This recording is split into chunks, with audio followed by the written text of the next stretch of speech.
acontece? Nós temos a Liga Nacional dos Corpos de Bombeiros, que reúne todos os comandantes de bombeiros do Brasil. Dentro dessa liga foi criado um grupo específico dos Corpos de Bombeiros Militares da Amazônia Legal, né? Os 9 estados que compõem a Amazônia Legal criaram um grupo à parte dentro da Liga Nacional dos Corpos de Bombeiros e com assessoria técnica dos especialistas dessa área, no qual o bombeiro do Mato Grosso acabou sendo aí uma liderança, né? Inclusive o nosso comandante, que é o Coronel Alessandro, ele lidera, ele é o chefe desse grupo de bombeiros da Amazônia Legal, que é composto por 9 corpos de bombeiros da Amazônia Legal, com um total de 9.891 bombeiros militares. Claro, não são todos que atuam na área de incêndio florestal, mas numa situação de emergência, sim, a maioria deles vão para o campo atuar. E a intenção nossa é criar, né, um sistema de proteção contra incêndios florestais na Amazônia, liderada, logicamente, né, pelos corpos de bombeiros da Amazônia, em razão da legitimidade, né? Os corpos de bombeiros militares é a instituição vocacionada para trabalhar prevenção, controle e combate de incêndios florestais em todo o território nacional. Vamos lá, então, como eu falei, a Ligabom, dentro da Ligabom tem o Comitê Nacional de Gestão de Incêndios Florestais, os bombeiros, a nível federal, são ligados à Secretaria Nacional de Segurança Pública do Ministério da Justiça, mas a gente conseguiu, via Comitê Nacional de Incêndio Florestal, envolver a Defesa Civil e a ABNT, e entende que a redução de incêndio florestal na Amazônia Legal precisa necessariamente passar também pela criação de um sistema de proteção contra incêndio florestal da Amazônia Legal. Isso, para que isso aconteça, é necessário que a gente crie estruturas preventivas, estruturas responsivas, ou seja, as corporações, Bombeiro Militar, ICMBio, Fogo e também as brigadas de horas precisam estar estruturadas para dar a primeira resposta. Todo incêndio começa pequeno, se a gente chegar rápido é fácil controlar, né? E, infelizmente, a gente não consegue chegar rápido uma série de problemas, e aí quando a gente chega o incêndio já está grande e a partir de determinada dimensão não se consegue controlar nem extinguir os incêndios, e é isso que a gente vem assistindo na Amazônia, no Pantanal, no Cerrado, enfim, gasta-se muito recurso para responder. Então, se a gente tem uma estrutura preventiva e responde rápido, aí a gente gasta menos, né? E a gente tem que criar resiliência à população. A população tem que ser resiliente ao fogo. A gente vai conviver com o fogo daqui para frente muito mais do que antes. Isso está provado aqui no trabalho que todos aqui apresentaram, e para isso a gente precisa de dinheiro, precisa de investimento, não dá para fugir disso, né? E a ideia, gente, não é só isso, não é só ônus para o produtor. A gente tendo uma norma nacional que trata de proteção contra incêndio florestal, isso a gente vai trabalhar, já estamos conversando com o pessoal da ISO, para poder criar uma norma internacional. Tendo essa norma internacional, a gente vai buscar uma certificação internacional de que aquela propriedade é protegida contra incêndio. E se aquela propriedade é protegida contra incêndio, principalmente aquela propriedade que é situada no bioma amazônico, então ela merece sim ter um valor agregado ao seu produto. Uma vez que ela evita os incêndios, e se os incêndios ocorrem, ela rapidamente dá a resposta, então é justo que seja agregado ao valor do produto, daquilo que é produzido naquela área, né? A gente acredita que isso é um caminho, né? E as vantagens que a gente vê com a estruturação desse PPCIF é que a gente vai ter maior proteção contra incêndios florestais em áreas rurais e áreas florestais.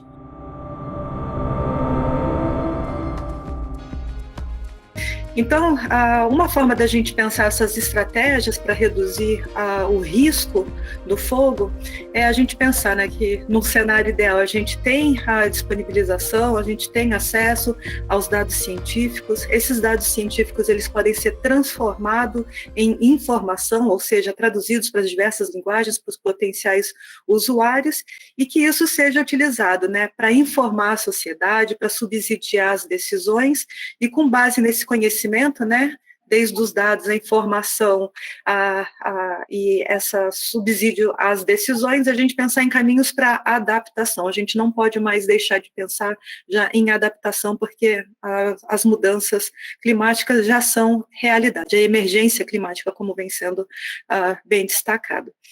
E aqui eu apresento esses 5 eixos que são necessários para a gente pensar em um sistema de gestão do risco e do impacto do fogo.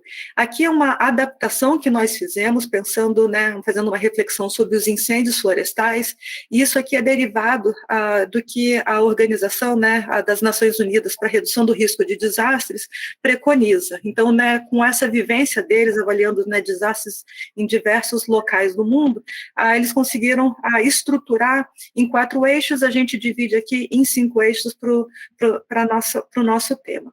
Quais são esses eixos?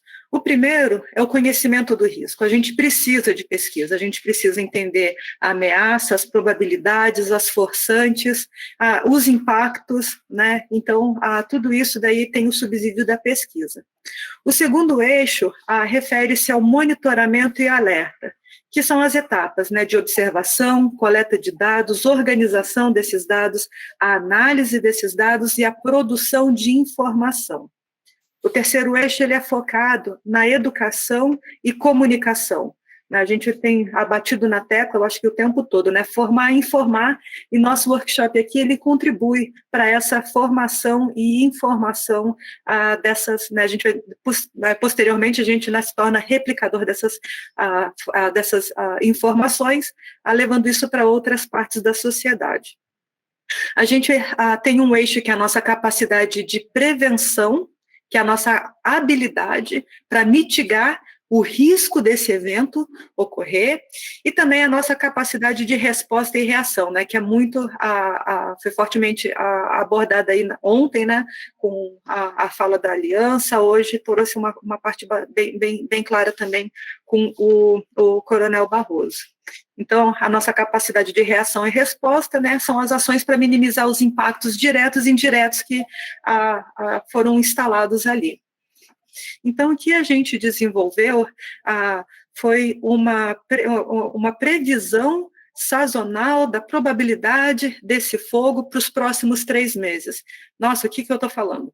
O que é a escala de tempo sazonal, né? A gente tem a escala de tempo, né, da meteorologia, da previsão que a gente vê no jornal, que é para o dia, né, para o dia seguinte, às vezes até para uma semana. A gente sabe que quanto mais distante no tempo, maior a incerteza, né, mas ainda assim a gente, né, tem esse costume de checar essa previsão do tempo nessa escala. Mas isso não é suficiente se a gente precisa pensar, se organizar, né, com todas essas etapas de prevenção, de mobilização, de seleção de áreas prioritárias.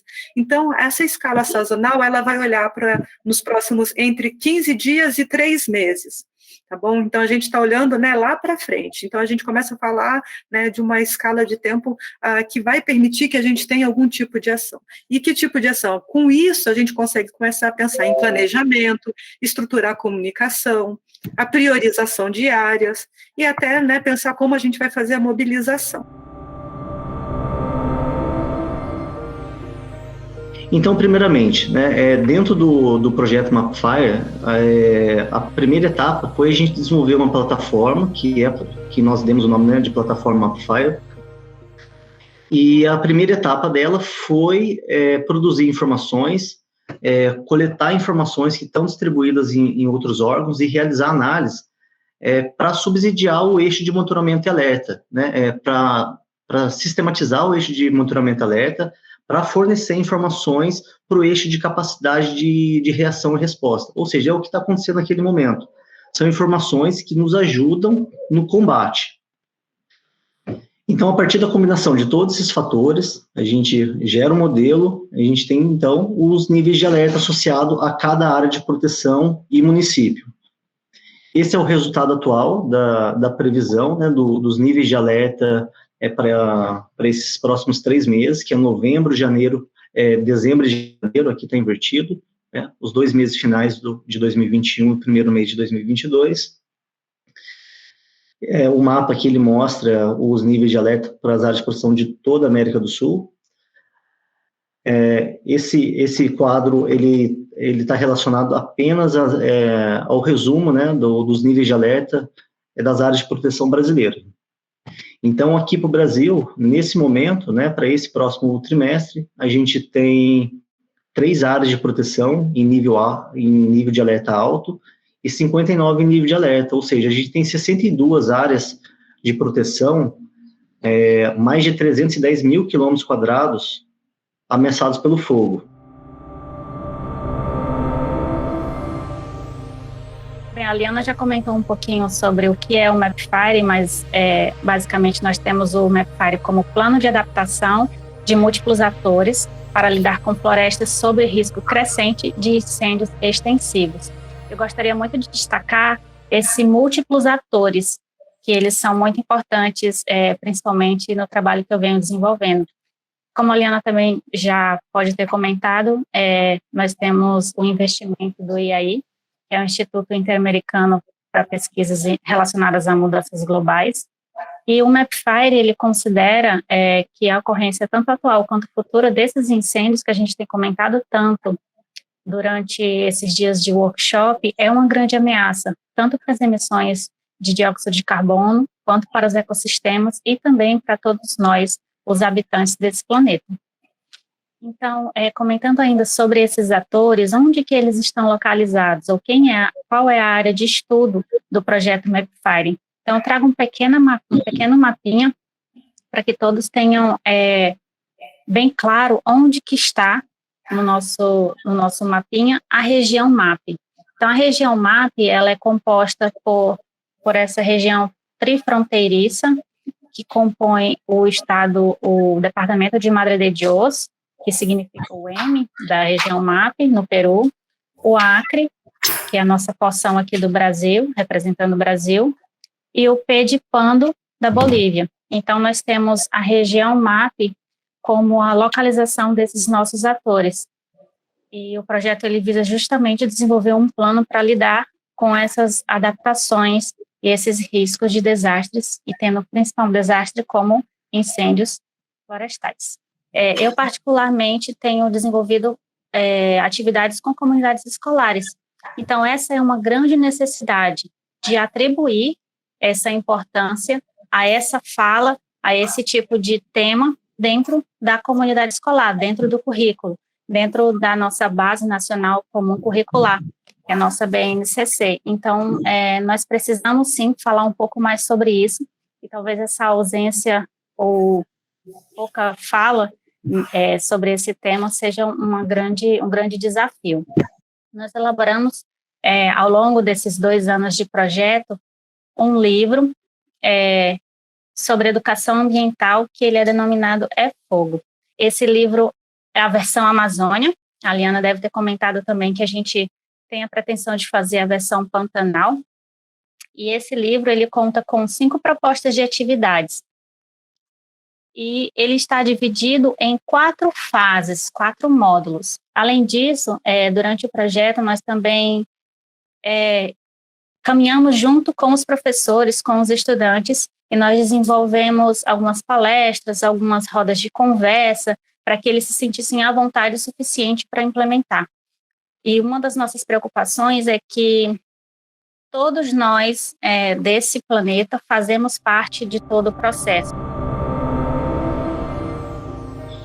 Então, o que eu queria colocar como mensagem é que a chave de tudo é política pública, é colocar para rodar as ideias e tudo aquilo que a gente levantou aqui, eu acho que tem uma altíssima qualidade de informações, tem alta qualidade científica, tem alta qualidade de trabalho prático, tem uma alta qualidade de conhecimento, desde conhecimento empírico, teórico e de todo o tipo de conteúdo, e também muita experiência.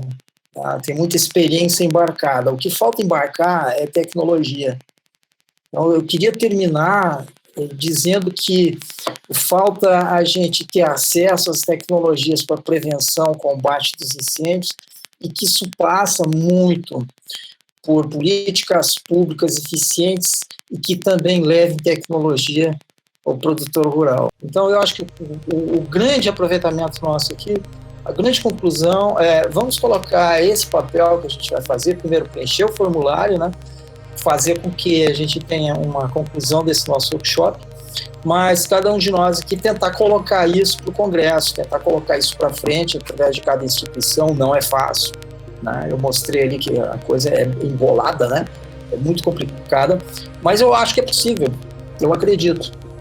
Eu acredito que a gente pode sugerir, a partir de tanta base que a gente tem, né, de conhecimento científico, a gente conseguir sugerir políticas públicas boas, desde que se trabalhe com os grupos que tendo na área, né? Então, juntando multidisciplinarmente essas pessoas.